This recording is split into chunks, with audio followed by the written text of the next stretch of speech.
Hello, hello, and welcome to another episode of the Life Maximizer Academy. I'm really excited today because I have both a client and a colleague here with me, Cate Redfern, who is a nonprofit and startup philanthropy strategist. I think that's about covers it. So I'm really excited to have this conversation because a lot of my network this year has been with executive directors and other people in the nonprofit sector. And prior to meeting Cate, I didn't really have anybody in my world that could help the nonprofit sector. So I'm really happy to have this conversation with you, Cate. Thank you. I'm really happy to be here, Donnie. Yeah. Can you tell everybody a little bit about who you are and your background and how you made your way into the nonprofit world? Yeah, so my name is Cate, and I am South African by birth. I grew up in Botswana, and I have been involved in a volunteer community, at least with nonprofits, since I was about 12 years old, working mostly with environmental conservation or animal shelters. Being the person that goes in and works with the animals and pets them and takes them for a walk and gets their cold at work. Yeah. And then I found that as I got into a corporate marketing career, I felt like I was literally selling my soul. And I was doing a lot of volunteer work that was moving into the storytelling, marketing, and kind of strategic communication space. On a volunteer basis. And I was doing that almost as much as I was doing my full-time job, and just getting so much more satisfaction from it. So I decided to make that my career, and I moved into working for nonprofits in many different roles and capacities in on the program side, on the development and fundraising side, as a board member. So I have a lot of experience in both as a nonprofit employee and as somebody who is making strategic decisions and directing the nonprofit. And about 8 years ago, I moved into consulting and working for myself. I found that I was really good at going into a nonprofit as an employee, finding where the pain points were, finding solutions and processes that would eliminate those pain points and make operations easier and more effective and more impactful. And that would take about 18 months. And then after that, I would get bored maintaining the status quo. And so I moved into consulting, where it's very solution oriented all the time, which is the challenge that I enjoy and where I seem to do really well in terms of performance, both for nonprofits and for myself in terms of job satisfaction. Wonderful. You know, one of the things that I loved about this year is that I got to meet a bunch of people from all over the world, because now everything is global. And what I find is that people who come from other countries or other continents have a very different perspective and bring something very different to their professional experience. So can you talk a little bit about, you know, some of your perspective as a South African and working in America, and how that informs your work? Yeah, so I live and work in Missouri now. I landed here quite by accident, and I'm still here. I'm a certified fundraising executive, and when I was studying for that exam, it's a global designation that anyone around the world can earn. But a lot of the reading materials are written by American authors. And I was reading something which said that philanthropy and volunteering is a uniquely American experience, which it is absolutely not. My experience around the world has told me that it is something that I think is just part of being a human being living in a society and participating in a society. I think most of us have an inherent desire to see everyone in our community succeed, to see ourselves succeed and the people around us be taken care of and do well. And I think that that absolutely is a global thing. It is not just an American experience or an American desire. What I do see is and I've worked and volunteered in the United Kingdom, in South Africa, in Botswana, and the Cayman Islands, here in the United States, a little bit in Brazil, and uh, everyone has a desire to do well and to do good and to do better and to feel like they're contributing. And whether that desire is motivated by feeling better about ourselves and feeling like we're doing something, or by a desire to where we have seen something that we don't like and feel like there needs to be a change. I think that most human beings recognize the humanness in other human beings and want to honor that by creating a world that is equitable for everybody. I say most, and I think even those who, on the face of it, we may seem to think disagree with us, that is coming from a place where they feel like it's not equitable for them, or what they have is threatened, and there's a fear for that. But I think that the underlying goal for everybody is just that everyone is okay and everyone has an opportunity to succeed. I think, of course, there are exceptions to that. What I've seen change over the last couple of years has been particularly from a privileged-centered space, where most of the nonprofits and most of the organizations that are getting attention are run and led by people in positions of privilege, whether that is race, whether it's gender, whether it's gender identity. The shift is changing to acknowledging that everybody needs to be involved in being a part of the solution. Everybody needs to be involved in having a voice and determining what the need is, how the need is best served, and who's going to do that, rather than there being a leadership that is fairly homogenous across the sector, that is taking upon themselves the burden of deciding what is best for everybody else. And so I'm seeing a shift in the nonprofit sector as a whole, and certainly in the clients that I choose to work with, of really engaging everybody in the process, considering that everybody has input, making sure that everybody has a voice, and making sure that everybody has a voice that is authentic and true, not just a voice where they express what they think that you want to hear, so that they can continue to get the services that they need. And so I think that there's been a really significant shift in the approach to identifying what the problem is and how it can be solved, and who needs to be involved in that, particularly here in the United States. What I have noticed in places like South Africa and Botswana, where I worked, is that problem solving is very much a community initiative, right? So everybody comes together, everybody talks. They're not afraid of conflict. They're not afraid of hashing out disagreements with each other. I've learned that that's a way that you get buy-in by people, everybody who, rather than trying to sit from a position of, I'm the expert and I'm right, and my job now is to convince everybody else that I'm right, having conversations that are contentious and full of conflict, but still full of respect, and still with the same end goal in mind. Like, everybody wants to get to a place where there is a solution that works for everyone.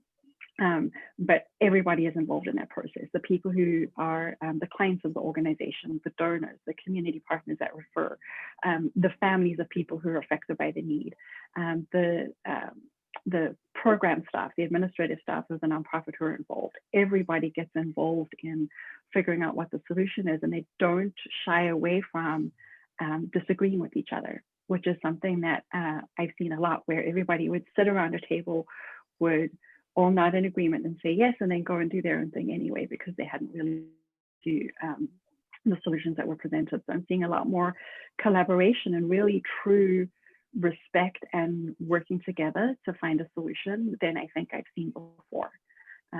I don't know if that is a reflection of the sector as a whole, or if it's that is where I'm the space that I'm working in more, because I'm seeking that out more.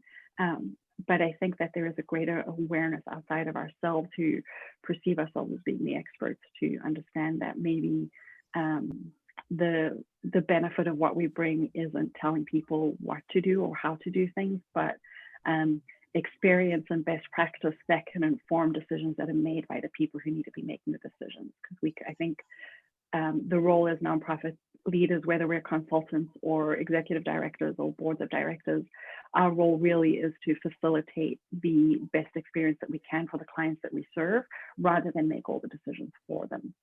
And so I'm seeing a shift kind of towards that. I think that's a very long-winded answer to that question. Well, there's so many little nuggets in there that you share that I just want to pull out and talk about a little bit, because in a lot of our conversations, you've talked so much about really wanting to be a partner with the leaders and a partner with the teams and the members of a community. And I think that's part of why I love your approach so much. And I also think that's part of why you're incredibly successful in what you do, is because you're saying, all right, this is about our community working well together. And if you think about the nonprofits, they're part of an ecosystem. So if they're trying to operate without any kind of buy-in from the ecosystem that they're involved in, then they're not going to be successful. And I think this year has really disrupted how they go about doing their work, and really looking at, are we fully utilizing the people in our ecosystem and having those important conversations, or are we trying to do things in a silo? And I think for you, as the partner and the facilitator, you're helping people not only think about what they need to do in their organization, but you're also asking them to say, hey, look up for a minute. There are other people outside of the organization that need to be involved, and we need to bring them into the conversation too. And so I know probably in the beginning when we started working together, we talked a lot about sustainability and what that means and what that looks like, not only for you in your role, but also for the organizations that you work with. So can you talk a little bit about like what sustainability means for you in the context of nonprofit organizations moving forward? Yeah, I think that sustainability is a really popular buzzword that a lot of people use, and it's used generally to describe being able to stay in business. And I think that when I work with my clients and I look at the communities where they're participating, sustainability for me means, what are we doing to make sure that we are getting everyone where we live, work, shop, operate as individuals that makes up this community, whether that is your little block or your neighborhood or your city or your state or the whole country. How do you get everyone in that community that is affected by a specific need to a place where they are able to have access to everything that they need to seize every opportunity that they would like to seize to be what they want to be, and really have this kind of sense of self-determination in a way that honors and doesn't step on anyone else in the community. So sustainability in that sense for me means, how do we provide services as nonprofits to a community that doesn't leave them dependent on us, but leaves the clients that we serve in a place where they are better off and have participated in determining what the outcomes are that they want to experience by engaging with the nonprofit. And those outcomes should lead them to be able to taking a step further in what they want to achieve for their lives, and not have them need to keep turning around and coming back to the nonprofit for services, or other nonprofits for services, that it is helping them to build the capacity and gain access to the opportunities that they want to achieve whatever dreams that they have in their life, whether that's education, whether it's related to work, whether it's related to recreation, whether it's related to making a difference in someone else's life. Whatever the dreams and aspirations are for every single person in that community, they have what they need to be able to achieve those, because they are part of this community, not because they're independent of it. We don't want to, I'm tired of seeing stories that are described as inspirational because somebody has risen above hardship. Like, it shouldn't have to take that for somebody to be successful.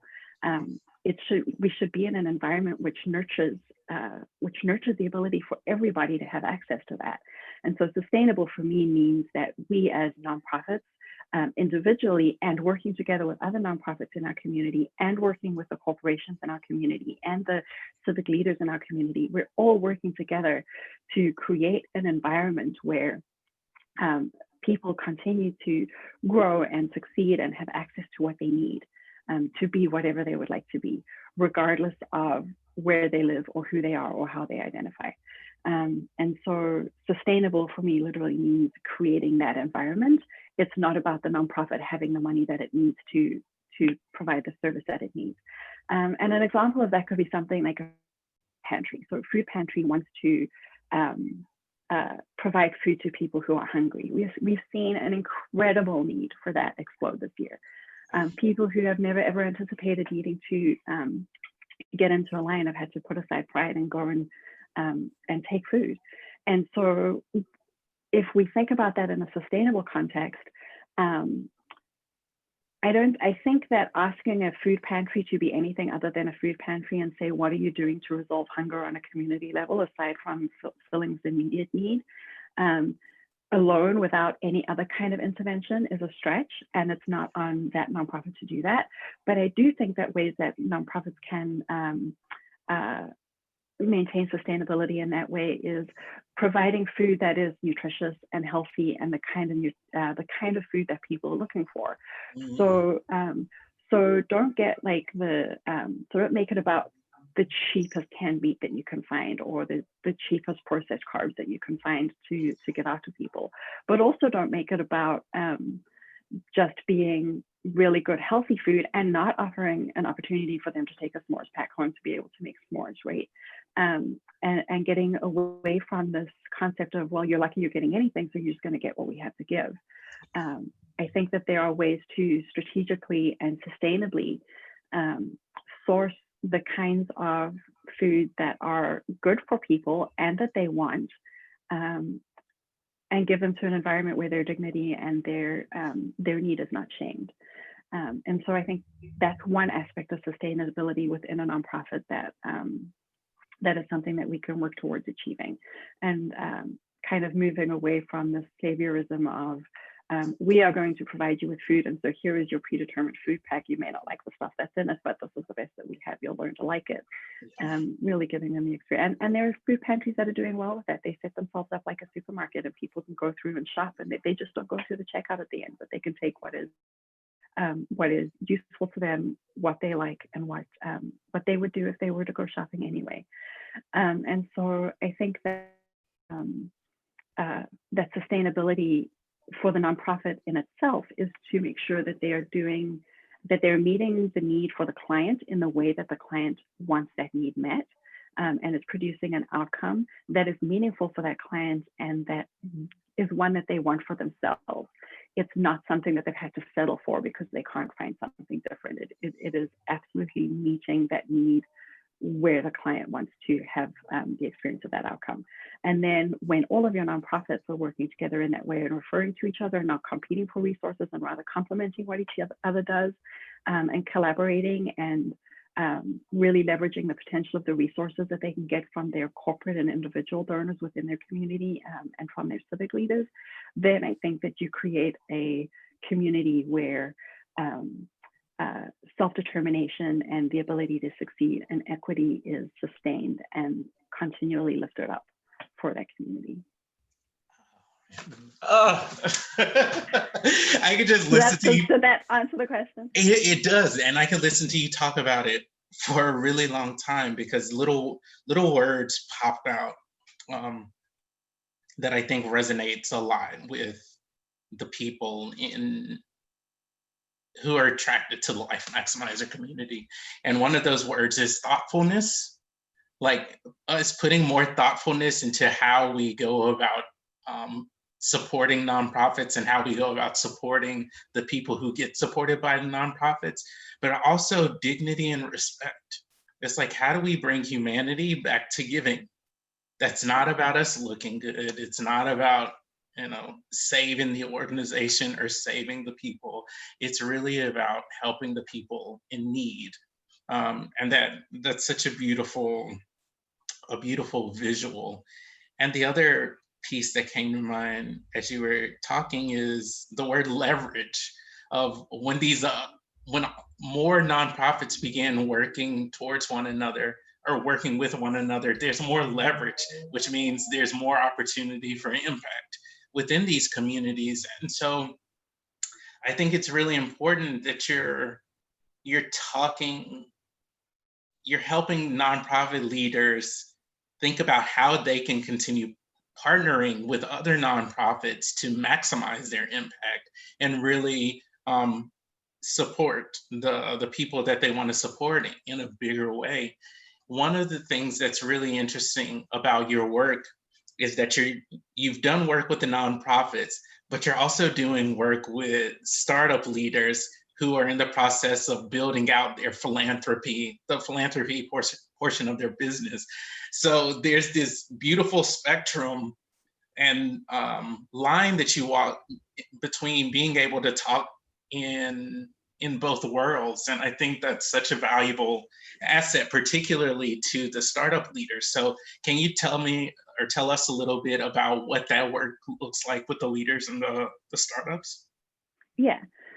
So I think that from the point of view of a grant maker or a donor or a corporation who invests in community through a nonprofit, I don't like the word charity on its own. It's not a bad word, but the connotation that comes with charity really talks about, for me, represents an imbalance in power and access, right? Yeah. So the person who is doing the giving has more power in a relationship than the person who is doing the receiving. And whether that is the nonprofit itself or the client of the nonprofit, I really don't like that sense of imbalance in that relationship. And so this is not something that I've done. This is not something that's specific to me, but really I do prefer the language around investing in community than donating or granting or charity or charitable activity. Because I think that we as individuals, regardless of how successful we may be in our own personal lives, we cannot consider ourselves fully whole or consider ourselves successful if there are people around us who do not have the opportunity to be successful also, right? And so having a look at startups and corporations that are starting to think about wanting to invest in community and create a philanthropic program,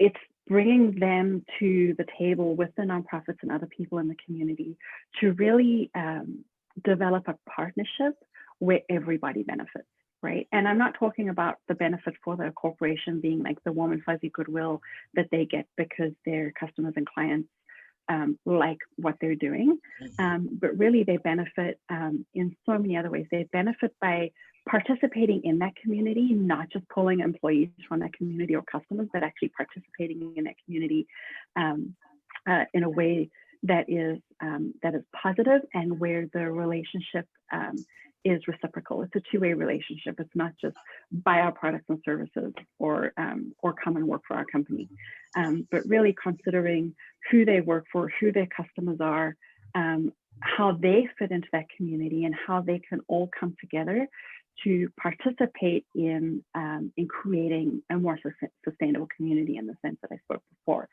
And so it's helping these organizations to figure out what their strategic goals are in terms of participating in that way, from things like, do you want to make a huge impact with fewer donations and more money, or do you want to help as many as possible and make smaller donations to more organizations? Do you have a specific cause that you want to serve? Is that local? Is that national? Do you want to involve your employees and clients in that decision making? Organizations that have meaningful philanthropic programs, and not just philanthropic programs that write a grant where nobody else is involved in the decision making, but where the employees are actually involved in deciding who gets to participate with the corporation, how they participate, how those decisions are made, the kinds of causes that they choose, other opportunities for them to participate, like volunteering. Those employees are likely to stay longer, and you're likely to attract employees that you may have not been able to attract before. So it has a really good benefit in terms of employee retention. It has benefits in terms of brand loyalty for your company, for the customers that you serve.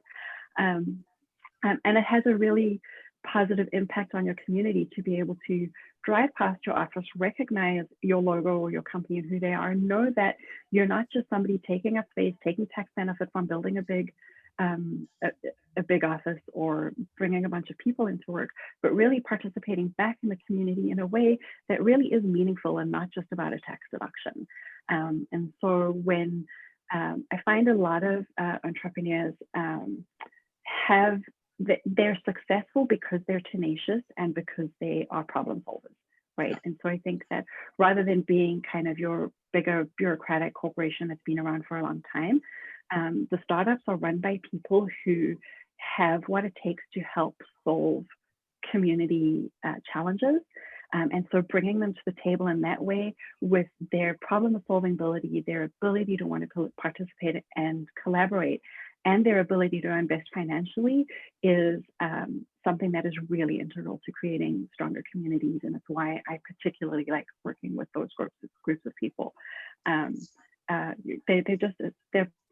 solvers, they think outside the box, they can do a lot with nothing. Like no entrepreneur that I have come across, or very few, have had an infinite source of startup funding. They all know what it's like to walk the line and do more with less, and nonprofits do too. And so bringing all these minds to the table and the resources that they have and the experiences that they have and the values that they have to the same table to come up with solutions to these challenges, I think is really, really exciting. Awesome. When you're working with your leaders, what are 2 or 3 things that you really help them focus on? How do they go about working with you? Right. So it's a lot of it is very process oriented. So they want to do good, or they have a program, but they feel like it's not really having an impact. So it's developing a process for them to be able to participate in a community that is meaningful for both them and for the community that they want to serve through their philanthropic services. So it's figuring out what they want that impact to be. So they want to do good. Well, how do you want to do good? Who do you want to do good for? How do you want to participate? So it's helping them to kind of really narrow their focus into how they want to participate in their community and who they want to benefit.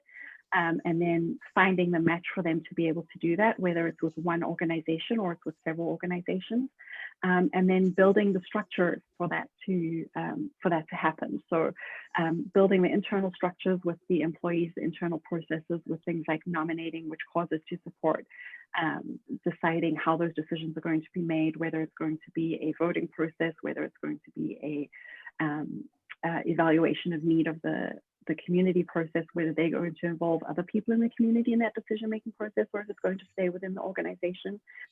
But it's helping them to develop a process that identifies who they're going to serve, how they're going to serve them, and who within the organization is going to facilitate that. And then making the introductions for them to the causes that they feel most passionate about, whether that is global, national, or in their own backyard.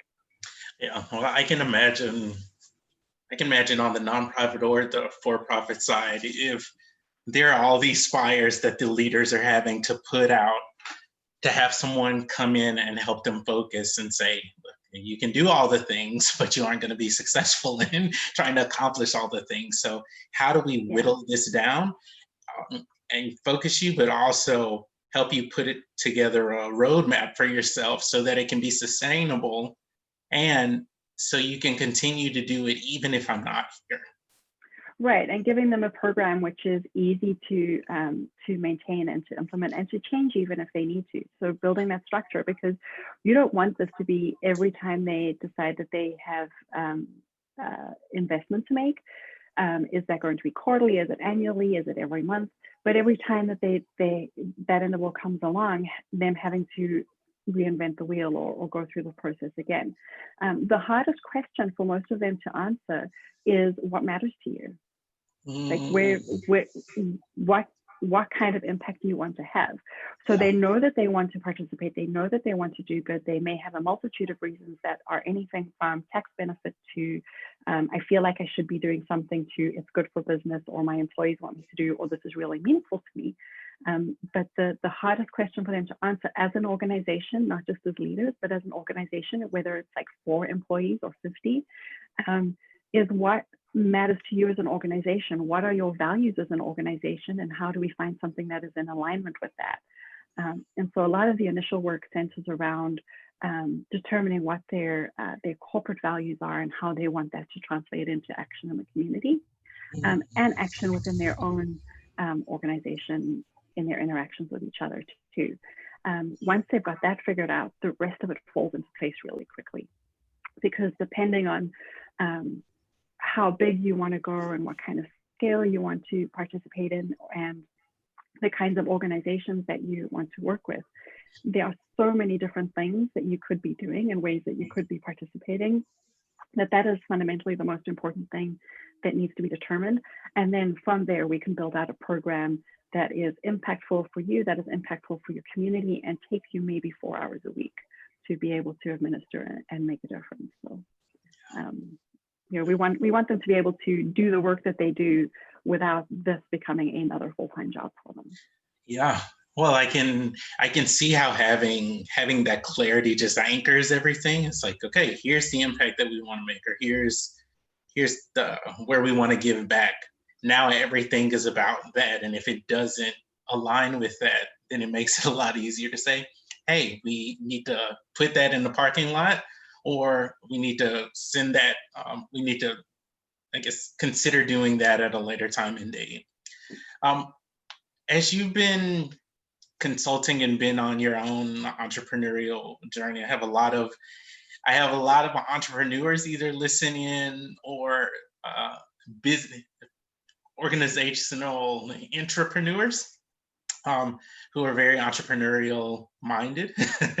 So when you think about your own journey, what's been some of the biggest learning, or some of the areas where you've gained the most confidence? My biggest learning was about myself and where and how I wanted to participate and make a difference. I grew up in a national park. I was running around barefoot in the African bush with elephants and lions.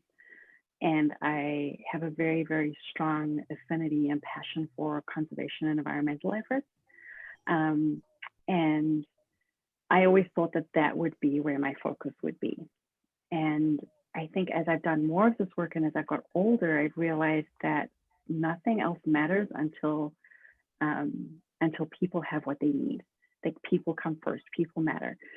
There's a lot of intersection with environmental justice, and when you look at when the environment is degraded, who are the communities that are most affected and so directly affected? It's the communities that have been disenfranchised, right? And so I moved away from that and I started working more in human services. And I'd always say that I'm not interested in human services. I'm not interested in really working in faith-based organizations. I'm not interested in working with like arts and culture organizations. Animals and the environment is where it's at for me. And while it was work that I enjoyed, it started to feel hollow. Because until we are taking care of ourselves and our communities, being our own neighborhoods and our own cities and everyone who lives in there, we can't expect anyone to care about what's happening in the ocean and the plastic pollution when they're not able to put food on the table. They're worried every time that their son walks out the door that he's not going to come home.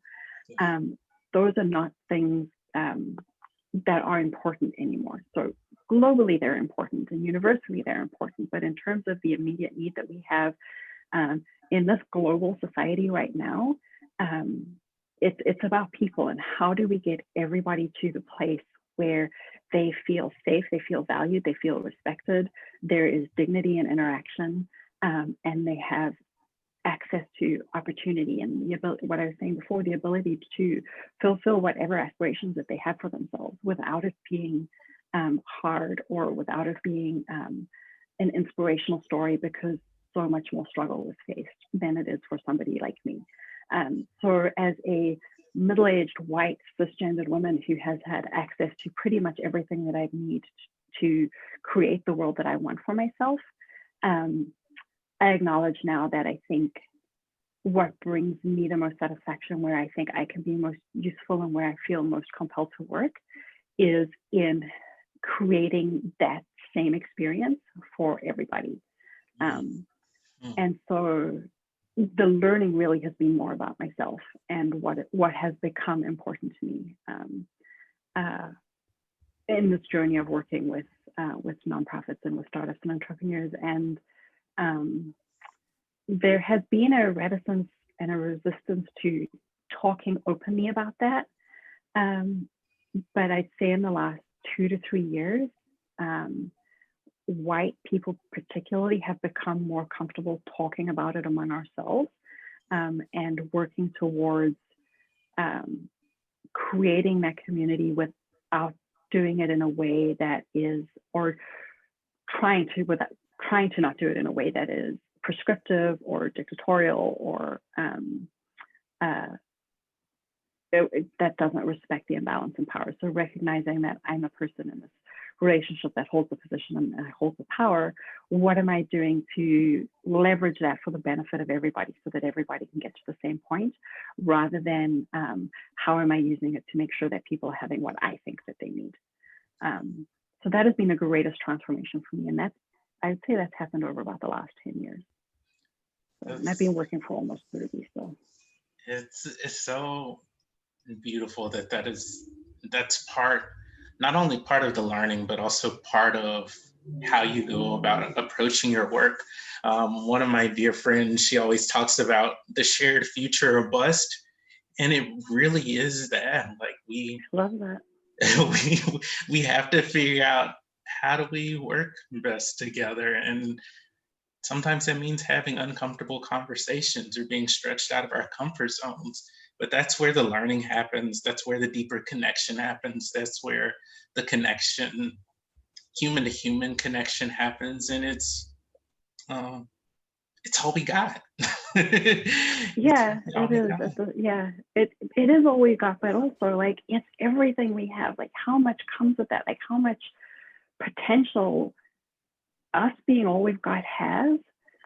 We haven't even scratched the surface of that. And so I think that is really exciting. And I think that as more people, this year definitely was a tipping point, I think, in terms of critical mass for privileged white people to start understanding it. And I don't think that we wholly get it.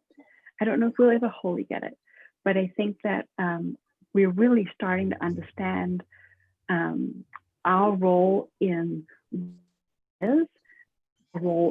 what can, and there are so many things of what can be, like where can we best direct our efforts to create the world that we want.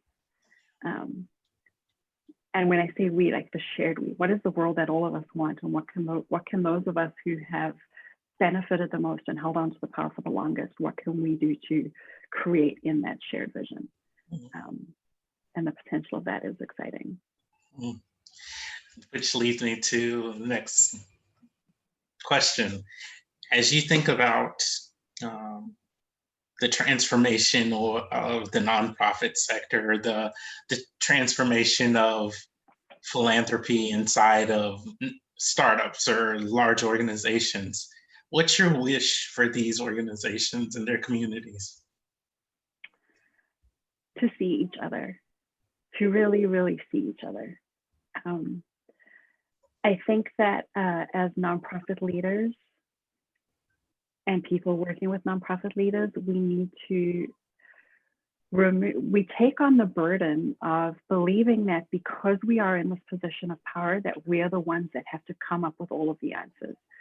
So we see the need, we want to address the need with the best intentions, and we take on the burden of figuring out what the solutions look like on our own. So it's very inward looking.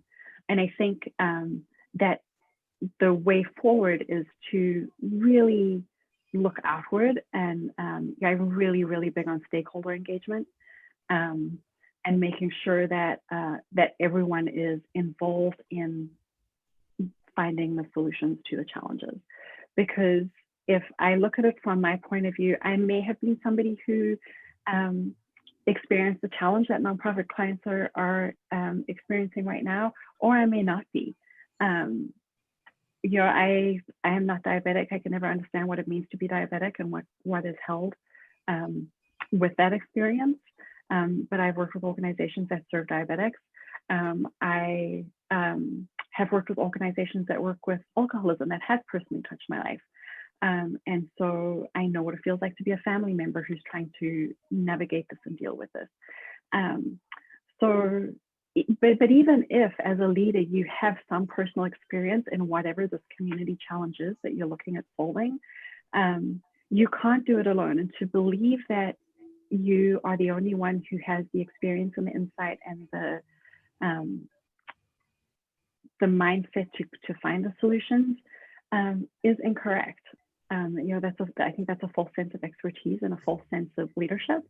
True leadership comes from collaboration, and it's looking at the people who are looking to you to say, you have positioned yourself as somebody who wants to help with this challenge. How are you going to help? How are you going to help me? How are you going to help me find the resolution that I need and get the outcome that I need for this to no longer be a challenge for me in my life, or for me to be able to navigate this challenge in a way that is that has less of a negative impact on my life. And you only do that by consulting with the people who are going through this experience, and consulting with their families, and consulting with the people who refer them to you, or that you refer to other organizations, with the civic leaders who are making the policy decisions and the regulatory decisions about how problems in the community are solved or managed. And then with your donors who want to feel like they're making an impact, and what do they want to see? What outcome do they want to see? Rather than just the acknowledgement receipt from your donation. Like, what is the impact that everybody that is involved wants? And none of those impacts or outcomes matters more than the person who is directly affected by it. And so your programming absolutely needs to be client-centered and client-driven. And that doesn't mean that the tail's wagging the dog. It means that they're involved in determining how you can best help them meet their need in the way that they need it to be met with the resources that you have. And I think that is the most important thing for nonprofit leaders to bear in mind, is that they are not taking on the burden of solving the problem themselves, that they are participating with everyone else and looking outward and developing a solution that's going to work for everyone. It takes a lot more time to do it that way. There's a lot more emotional investment. There's a lot more work that needs to be done. And the process is longer, but I think that the outcomes are more meaningful. So if your goal is to say, we're doing something, and we're doing something as quickly as we can, by all means, continue to do things the way that you're doing them. But if your goal is to have an impact that is meaningful for the people who are going through this experience in my community, take the time to learn how to best meet that need in a way that is impactful for them. Yeah. And for your community. Yeah, part of one of the things that I teach when I'm working on communication with leaders is around listening. And part of the reason why people choose not to listen and not to fully listen is because it's a much slower process. It requires you to take the information in, to internalize it in some kind of way, and then to reflect it out, rather than just gather the information and then you choose whether or not you want to do anything with it and move on to the next thing. And so what you're speaking to around stakeholder engagement and bringing the community in is really this practice of listening. Like, we have to listen differently to the people that we most want to help. Because yeah, we might have the intention, but we might be sending our intention to the wrong need, versus if they're in the conversation with us and they're saying, hey, I need you to go down road B instead of road A, then that gives us more fuel to better support them. And I think that's that's what clients, regardless of your business, are looking for right now. They want to be heard. They want to be heard. And I think also like listening and listening without defensiveness, because this. So I talk about listening to your clients. Well, your clients are not homogenous, right? You're going to have different, for every client that you speak to, you're going to have a different idea of how this need should be met. You may be able to pull themes, but not everybody's idea of what the solution is the same. So there's going to be conflict, and conflict is not a bad thing. It just means that there's two people want or mean different things. I think that they want the same outcome, but the way to get there for them may be different. And then also, once it's hard, it's not easy to listen to everybody and take everybody's thoughts and desires and solutions into consideration, and then not sit there as one person or as a committee and take all that in and then decide, well, we're going to go with this one and this one and this one. But then again, involving all of those people in the process of making the decisions about how it's going to be done, once you've figured out what needs to be done, is as important. And you need to let go of the defensiveness to do that, because I've been in more than one meeting where somebody on the board or somebody in senior leadership is like, well, I don't know what you want. We're just trying to help you. And if this is how it's going to be, then we're just not going to do it. Yeah. Which screams saviorism. And it's not, because you're not doing it in the way that I think you should be doing it. Now I'm not going to help you anymore. Well, then it's best that you go on your way, because you're not wanting to participate in helping the community. You're doing something for yourself. And so it's a long process. It can be exhausting. It can be mentally and emotionally challenging. But it's what is needed to get to a place where everybody is moving forward. And it's at that point that you decide whether or not you're a part of that community, or whether or not you hold yourself out of it, whether it's over it or separate from it or next to it. I think how you perceive yourself in relation to that community determines whether or not you're able to participate in the process in a way that is going to be productive. Awesome. Well, I have one last question for you. And that question is, how can people reach out to you and work with you? Oh, well, thank you. So I have a website. It's at AnsoniaConsulting.com. Which can be a little difficult to spell or find, but it's Cate Redfern, C-A-T-E, Redfern. You can find me on LinkedIn, or you can find me on my website. Awesome. Yeah, you're welcome, Cate. It's been a pleasure. I'm really, really happy that we got to have this conversation, and for nonprofit and startup leaders to know you're out there to help them grow their business and their impact, and really make a difference in people's lives. So thank you again for your time. Thank you very much. I appreciate it. And I've enjoyed chatting. Likewise. Thanks, everybody, and we'll talk to you soon.